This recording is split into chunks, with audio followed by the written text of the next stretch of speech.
حسنة وفي الآخرة حسنة وقنا عذاب النار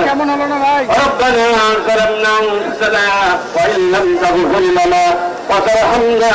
لنكونن من الخاسرين ربنا ولا تحملنا ما لا طاقة لنا به واعف عنا واغفر لنا وارحمنا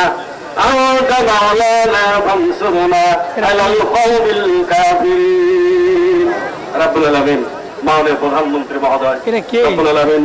আজকে অনেক খাল খনন কর্মসূচি এসেছেন রব্বুল আলামিন আল্লাহ তুমি তার এই খাল খনন কর্মসূচি কবুল করে নাও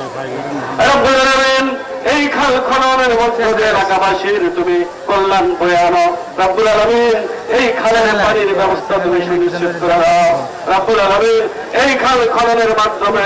এলাকাবাসীর তুমি কৃষির উন্নয়ন ঘটায় দাও রব্বুল আলামিন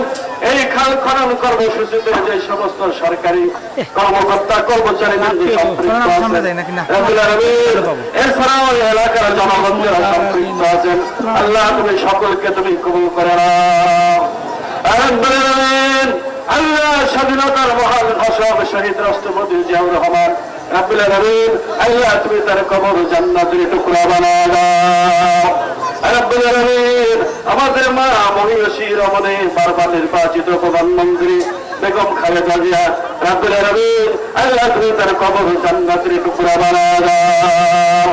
রব্বুল আলামিন আল্লাহ তুমি জিয়া পরিবারের উপর রহমত আর বরকত নাজিল করে দাও আল্লাহ এলাকার সমস্ত মানুষকে তুমি কবুল করে নাও ربنا تقبل منا انك انت السميع العليم وتب علينا انك انت التواب الرحيم سبحان ربك رب العزة عما يصفون وسلام على المرسلين والحمد لله رب العالمين السلام عليكم بسم الله الرحمن الرحيم উপস্থিত মুরব্বি বলবো উপস্থিত মা বোনেরা উপস্থিত ভাইরা আসসালামু আলাইকুম আমি তারেক বলছি ভালো আছেন আপনারা কেউ না ভালো আছেন আলহামদুলিল্লাহ এই যে আজকে এখানে আমরা চৌকি দাও খালটা খাটলাম এখানে মুরব্বী যারা উপস্থিত আছেন এখানে যদি কোনো মুরব্বী থেকে থাকেন যাদের বয়স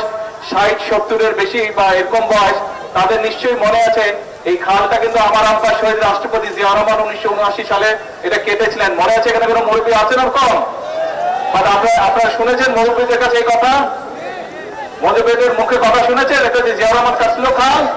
হ্যাঁ তো এই খালটা আমরা কাটলাম এটা প্রায় 2 কিলোমিটারের মতো লম্বা এই খালটা কাটার ফলে যেটা হবে বর্ষার সময় অনেক সময় অতিবৃষ্টির কারণে অনেক সময় আশেপাশে পানি উঠে খালটা কাটলে পানিটা জমা হবে আবার আমরা দেখেছি শুকনো মৌসুমে অনেক সময় পানি পাওয়া যায় না সেই সময় খালে পানি থাকলে কৃষকরা আশেপাশে জমি জমা যাদের আছে চাষবাস করে এই পানিটা পাবে অর্থাৎ এলাকার মানুষের উপকার হবে এই পানিটা এই খালে পানিটা থাকলে আপনাদের উপকার হবে আচ্ছা তাহলে চলেন আমরা এই খালটাকে পুনর্খনন করি এই খালের পুনরায় পানি নিয়ে আসি এই খালের দুই পাশে আমরা গাছ লাগাই এই খালের মধ্যে মাছ ছাড়ি তরুণ যুবক যারা আছে যারা বেকার আছে তাদেরকে আমরা দেখবো এই খালটা লিজ দেওয়া যায় নাকি তাহলে তারা এখানে মাছের চাষ করতে পারবে মা বোনেরা পাশ দিয়ে শাকসবজি করতে পারবে খালের দুপাশে বড় বড় গাছ লাগাতে হবে পারবেন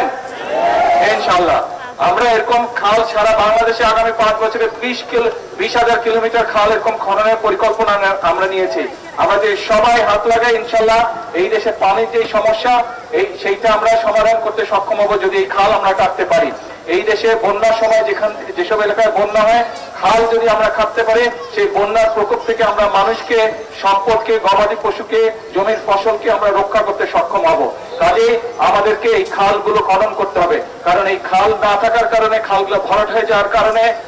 নদীগুলো ভরাট হয়ে যাওয়ার কারণে মানুষ যেরকম পানির কষ্ট পাচ্ছে প্রয়োজনের সময় পানি পাচ্ছে না আবার বর্ষা মৌসুমে অতিরিক্ত পানির কারণে সেই পানিটা আমরা ধরে রাখতে পারছি না ফলে যখন প্রয়োজন সেই পানি আমরা খুঁজে পাচ্ছি না আসেন আমরা খাল কাটি কাজটা ভালো হয়েছে না খারাপ হয়েছে খাল কাটা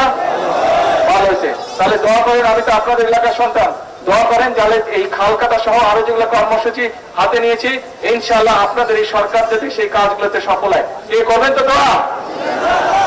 এত আসতে বললে কেমনে হয় দোয়া করবেন ইনশাআল্লাহ ঠিক আছে আজকে যাই আরো কর্মসূচি ইনশাআল্লাহ এটা তো নিজের বাড়ি ঘরের লোকজন আপনারা ইনশাআল্লাহ কয়েকদিন পরে আবার আসবো দোয়া করবেন দোয়া মুরব্বীদের কাছে মা বোনদের কাছে দোয়া চেয়ে গেলাম আসসালামু আলাইকুম জায়গা যাও ব্যাকশট দেন আমরা